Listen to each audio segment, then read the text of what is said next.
الحمد لله على إحسانه والشكر له على توفيقه وامتنانه. أشهد أن لا إله إلا الله وحده لا شريك له تعظيما لشانه، وأشهد أن محمدا عبده ورسوله الداعي إلى رضوانه. أما بعد، ويوم يعض الظالم على يديه يقول يا ليتني اتخذت مع الرسول سبيلا. ضمیر مشرق ہے تاجرانہ، ضمیر مغرب ہے راہبانہ. ضمیر مشرق ہے تاجرانہ، ضمیر مغرب ہے راہبانہ. وہاں دگرگوں ہے لہجہ لہجہ، یہاں بدلتا نہیں زمانہ. خبر نہیں کیا ہے نام اس کا، خدا فریبی کہ خود فریبی. خبر نہیں کیا ہے نام اس کا، خدا فریبی کہ خود فریبی. عمل سے فارغ ہوا مسلمان، بنا کے تقدیر کا بہانہ. حضرات محفل، آج جس موضوع پر بولنے کی جسارت کروں گا اس کا عنوان ہے فتنہ انکار حدیث اور اس کا رد. قرآن و حدیث سے دور ہو کر تعویلات کا راستہ اختیار خارجیوں نے سب سے پہلے اپنی سرکشی کی وجہ سے کیا. بعد ازاں جہم بن صفوان کا فرقہ جہمیہ اور واصل بن عطا کے فرقہ معتزلہ، انہوں نے یونانی علوم کی ندرت سے متاثر ہو کر فتنہ انکار حدیث میں مبتلا ہوئے. اور بات کی جائے، انگریزوں نے جب ہندوستان پر غلبہ پایا تو انہوں نے اپنے کامیابی کے لیے مسلمانوں اور ہندوؤں کے دین کو مسخ کرنے کا پروگرام بنایا.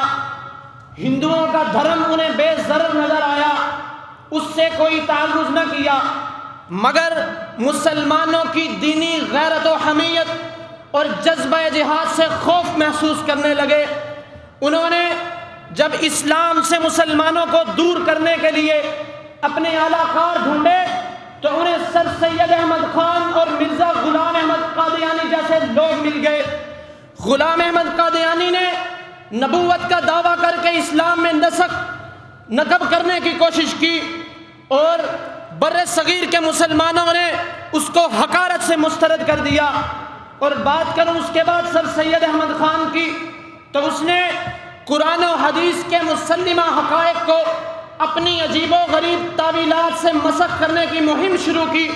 تو بہت سارے علماء نے اس کا ڈٹ کر مقابلہ کیا، مگر سر سید احمد خان کی تحریروں سے مولوی چراغ علی، اسلم جیراج پوری اور علامہ مشرقی جیسے خود سر اور گمراہ قلمگار پیدا ہو گئے. اور بات کروں اس دور کی تو زمانہ قریب کے ملحدوں اور زندیقوں کی قافلہ سلاری سر سید احمد خان، غلام احمد قادیانی اور جاوید احمد غامدی، غلام احمد پرویز نے اپنے ذمہ لی، جس نے نہ صرف قرآن اور حدیث کا انکار کیا بلکہ اپنی جہالت بری تحریروں سے بہت سارے لوگوں کو دین اسلام سے متنفر کر دیا. اور میں بات کروں فتنہ انکار حدیث کے اسباب کی تو اس میں سب سے پہلی وجہ مغربی فلسفہ سے مرعوبیت.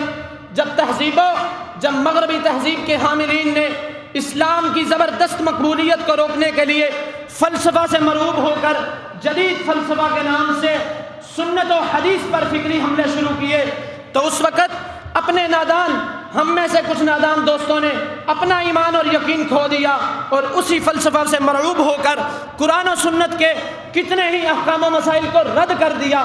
بات کروں اس کے دوسرے بڑے سبب کی تو وہ مغربی عقل پرستی تھی کہ اپنی عقل پر اللہ کے نبی علیہ الصلوۃ والسلام کی قرآن کی ہوئی تشریح کو چھوڑ دیا.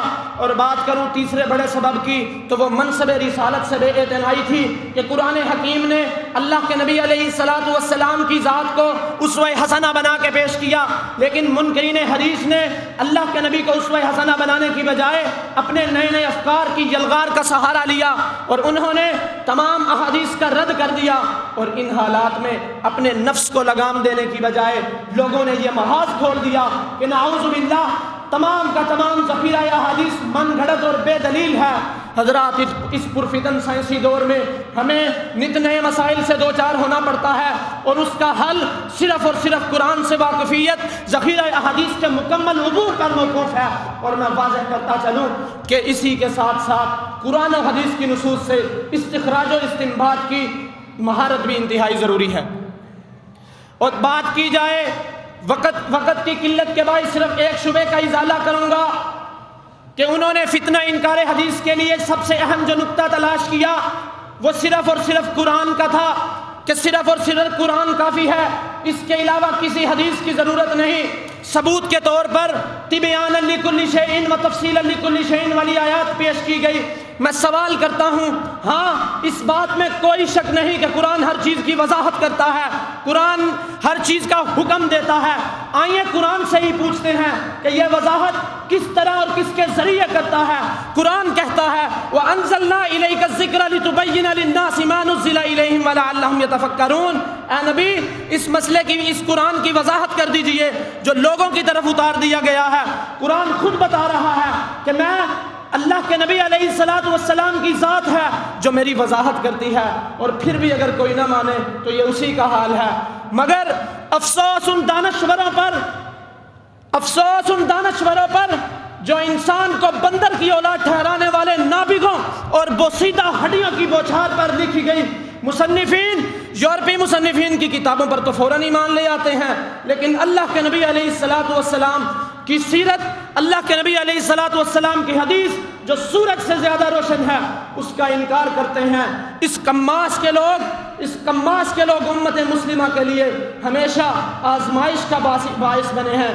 آخر میں یہی کہنا چاہوں گا، جھکے گا فتنے کا سر، یقین آج بھی ہے، جھکے گا فتنے کا سر، یقین آج بھی ہے، میرے دل میں خیال حسین آج بھی ہے۔